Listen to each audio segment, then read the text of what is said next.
Kita tengok, ni bukan zaman kita ni. Okey, pada saya, pantun adalah kekal tradisional. Persembahan itu, kenapa kita nak tradisionalkan persembahan? Samalah juga dengan yang lain, kekalkan dia tradisional. Persembahan itu dikir barat, lama, rakyat. Tetapi kalau kekalkan persembahan dia, cara lama, orang sekarang tak minat. Jadi persembahan itu harus sesuai dengan peredaran masa lah. Ya, benda tu tetap tradisional, tapi persembahan itu jangan, sebab persembahan zaman dulu itu adalah zaman dia ketika itu. Ya. Kan? Dia bukan kata zaman dia tradisional. Tidak ada zaman tradisional ketika itu. Tradisional adalah sebelum itu. Okey. Sekarang ni semalam nanti 20 tahun. Dia akan jadi tradisional. Jadi kenapa kita nak tradisionalkan zaman? Itu dia. Perbincangan yang cukup hebat pada petang ini, dan kita rehat lagi, Dato' Abang Sabri. Kita akan kembali semula selepas ini.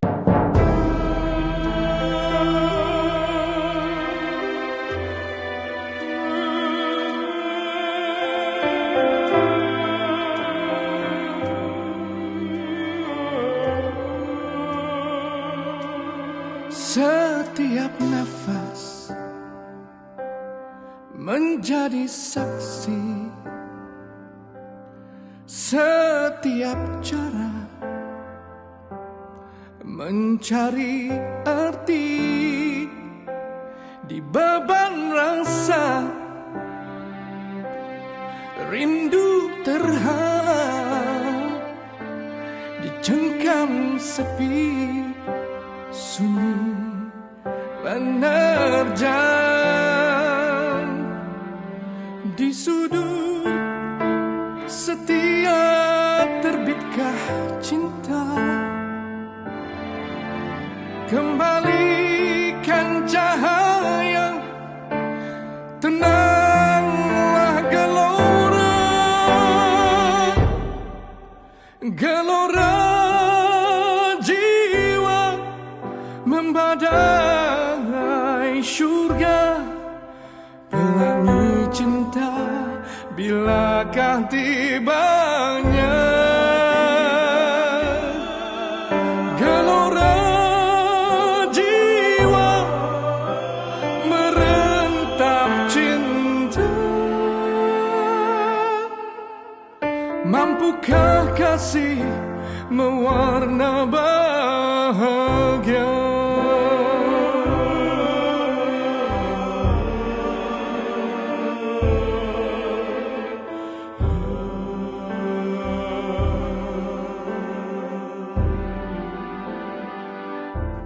Setiap nafas menjadi saksi, setiap cara mencari arti di beban rasa, rindu terhalang di cengkam sepi, sunyi menerjang di sudut setia terbitkah cinta, kembalikan cahaya, tenanglah gelora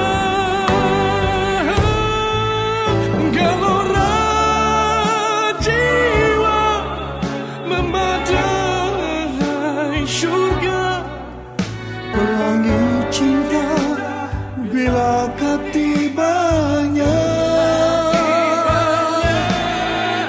gelora jiwa merentap cinta, mampukah kasih mewarna bahagia, gelora jiwa merentap cinta, mampukah kasih mewarna bahagia, mampukah kasih mewarna bahagia.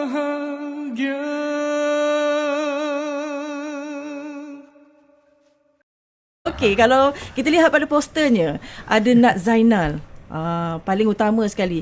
Kenapa agaknya filem ini memilih pelakon-pelakon seperti Nat Zainal tadi dan siapa lagi yang berlakon dalam filem ini? Denu ni. Pemilihan pelakon tu sebenarnya berdasarkan kepada ability dan keupayaan pelakon tu sendirilah. Kita memang memilih beberapa orang macam, cuma watak utama untuk Sabri tu memang saya awal-awal lagi dah saya letak untuk dia. Tetapi untuk watak kedua perempuan tu ada beberapa calon yang kita pilih. Cuma ketika itu untuk watak Sabri kita terpaksa sesuaikan dengan waktunya. Dia memang on demand di mana-mana Abang saja. Sabri berlakon juga dalam cerita tu. Dia leading. Okey. Dia pelakon utama. Dia sebagai ketua kumpulan Mak Ayong itu yang menghadapi permasalahan masa itu, masa zaman itu, konflik kan untuk kehidupan, kemudian bercanggah dengan kemasukan-kemasukan yang lain yang ingin memasukkan elemen-elemen baru dalam Mak Ayong. Jadi sebagai pemegang anak Mak Ayong itu, dia menganggapkan itu sebagai satu pelanggaran kepada peraturan yang telah dibuat. Tapi usaha yang nak disebutkan itulah untuk memajukan Mak Ayong dalam bentuk yang terbaru supaya ianya diterima masyarakat, memasukkan elemen joget di situ, kemudian bayar tiket. Jadi itu maka berlaku pertelagahan. Sementara watak Nat itu saya sebenarnya mencari seorang yang boleh betul-betul bahasa heroin lah Nat Zainal tu. Tapi dialognya sebenarnya tidak sebanyak mana.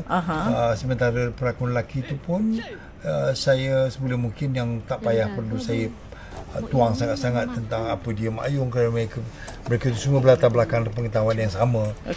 Dua-duanya daripada Aswara, daripada sekolah yang mengajarkan kesenian tradisi, jadi banyak memberikan kemudahan kepada saya untuk melaksanakan kerja-kerja penerbitan filem ini.